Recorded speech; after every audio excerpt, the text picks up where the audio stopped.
Bonsoir tout le monde, lundi 3 février, c'est le grand retour de la grande émission qui s'installe dans le quartier de la Libération jusqu'à Vaux-le-Mille. Alors ce soir, parmi nos premiers invités, Thomas Cotte, le président d'Alumnis. C'est une association unique qui regroupe des anciens étudiants de l'université Nice-Sophia Antipolis. On va se retrouver avec vous Virginie, on va parler d'une association niçoise mais qui est un petit peu sur le modèle des associations anglo-saxonnes. Vous allez nous expliquer tout ça. C'est tout à fait ça, Eric, et pour nous en parler, Thomas Cotte est avec nous sur le plateau de la grande émission. Bonsoir Thomas. Bonsoir. Alors vous êtes le président d'Alumnis, une association qui a vu le jour en 2008 et qui regroupe des anciens étudiants de l'université Nice-Sophia Antipolis. Chaque année, ce sont 2000 diplômés qui sortent de l'université Nice-Sophia Antipolis. Alors c'est vrai que ce type d'association est très répandu en Angleterre, aux États-Unis, beaucoup moins en France. Qu'est-ce qui vous a motivé et quel est le but premier d'Alumnis, de cette association? Bien, effectivement, le but premier de cette association, c'est de créer une communauté des anciens étudiants des différentes facultés de l'université Nice-Sophia Antipolis. C'est vrai que c'est une association, on a l'habitude de voir ce type-là aux États-Unis, en Angleterre, dans les écoles, mais dans les universités, c'est relativement rare et on a été les premiers à le créer en France. Et comment ça se fait justement que ça n'existe pas ailleurs en France? Bien, je pense que c'est une question de culture. À la base, il faut savoir que c'est les universités françaises et parisiennes qui avaient créé les cérémonies de remise de diplôme, comme on a l'habitude de les voir. Et puis ça a été un peu abandonné, peut-être une question de culture et d'habitude, mais on remet ça au goût du jour et je crois que ça fait partie de l'attractivité de notre université. Quand vous dites cérémonie, ça m'intéresse, cérémonie de photos, remise de diplôme. Ouais. Vous avez des petits calots sur la tête, ils ont le joli en chapeau. Angleterre et aux États-Unis. Tout à fait. Alors en fait, c'est comme en France en réalité, puisque c'est d'origine française, ces toges et ces chapeaux.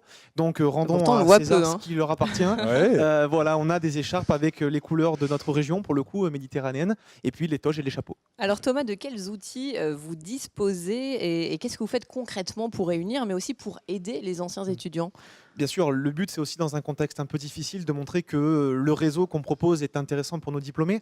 On crée un grand nombre de conférences, d'afterwork, où les diplômés se rencontrent de toutes les générations et on met à disposition sur Internet, puisqu'il faut que dans le monde entier on puisse se réunir, des outils sur LinkedIn, sur Viadeo, des groupes spécifiques pour ça, et surtout particulièrement un annuaire interactif des diplômés qui permet notamment de nous géolocaliser. Alors par exemple, si on est en Australie, on peut retrouver les étudiants qui étaient comme nous à l'université Nice-Sophia Antipolis? Alors exactement, pour l'instant on peut les trouver par rapport à leur lieu de travail, par rapport à l'entreprise dans laquelle ils travaillent, et très bientôt on pourra même, en mettant les pieds à Moscou, parce qu'on est là pour un rendez-vous professionnel, voir qui d'entre ses camarades de promo est dans la ville ce jour-là pour boire un verre le soir même et se contacter via l'annuaire interactif. Et franchement ça marche? Ça marche, on a plusieurs milliers de membres déjà dans l'association, et puis 8000, depuis qu'on a 8000, c'est ça. 8000.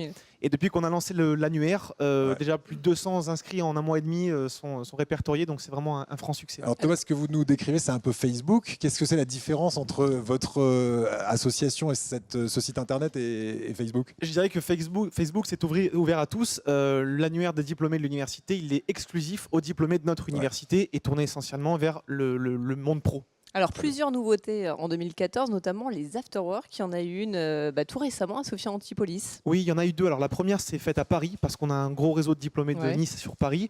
Et dans la région ici, le premier s'est fait à Sofia il y a quelques jours. C'était très agréable d'ailleurs. Les entreprises étaient là aussi et le prochain sera à Nice. Il y aura aussi un site de conférence désormais. Ça c'est un événement, l'événement Entreprendre, c'est ça? Oui, exactement. Alumnis veut accompagner les entrepreneurs ou bien ceux qui sont déjà entrepreneurs et qui veulent étendre leur activité. Du coup, on aura un cycle de soirées avec des conférences et des témoignages autour de l'entreprise. Alors pour ceux qui faisaient partie de cette université, l'université de Nice-Sophia Antipolis, on peut bien sûr encore vous rejoindre et puis on peut aussi avoir tout plein d'informations sur le site internet d'Alumnis. Exactement, sur alumnis.com, il y a à la fois les informations, à la fois aussi les associations de diplômés de filières, des facultés que nous réunissons, et puis l'annuaire des diplômés qui est en plein boom. Et juste dernière chose, ça vient d'où, Alumni? Alors c'est le terme en fait alumni qui signifie venir d'eux, avoir étudié à, et puis qui s'est transformé en le nom des associations de diplômés qu'on connaît dans les pays anglo-saxons et qui est aujourd'hui l'Alum de Nice. C'est en quelle langue? Exactement, on dit un alumnus, des alumni. Très bien, merci beaucoup. De rien. Merci à vous. beaucoup Thomas.